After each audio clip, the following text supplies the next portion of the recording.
நீங்கள் பார்த்துக் கொண்டிருப்பது 24 நியூஸ் தமிழ்.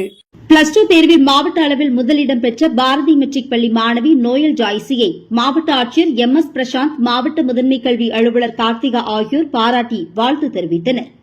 மேலும் மாணவி கூறுகையில், நான் மாநில அளவில் முதலிடம் பெற வேண்டும் என்று படித்தேன். ஆனால் மாவட்ட அளவில் முதலிடம் பெற்றுள்ளேன். எனக்கு ஊக்கம் கொடுத்து படிக்க சொன்ன பள்ளி தாளாளர் கந்தசாமி, ஆக்சாலிஸ் பள்ளி தாளாளர் பரத்குமார், செயலாளர் சாந்தி பரத்குமார், பள்ளி முதல்வர் ராமசாமி மற்றும் பள்ளி ஆசிரியர்கள் மற்றும் என் பெற்றோர்கள் அனைவருக்கும் நன்றியை தெரிவித்துக் கொள்கிறேன். நான் தமிழில் 99, ஆங்கிலம் 98, கணிதம் 99, இயற்பியல் 99, வேதியியல் 100, கணினி அறிவியல் 100 என்று மொத்தம் 595 மதிப்பெண்கள் பெற்றுள்ளேன் என்று மாணவி கூறினார். இவரை தொடர்ந்து மாணவி தீபிகா, மாணவர் சரவணவேல் இருவரும் 589 மதிப்பெண்கள் பெற்றுள்ளனர். 24 நியூஸ் தமிழ் செய்திகளுக்காக கள்ளக்குறிச்சி மாவட்ட செய்தியாளர் KS பெரியசாமி.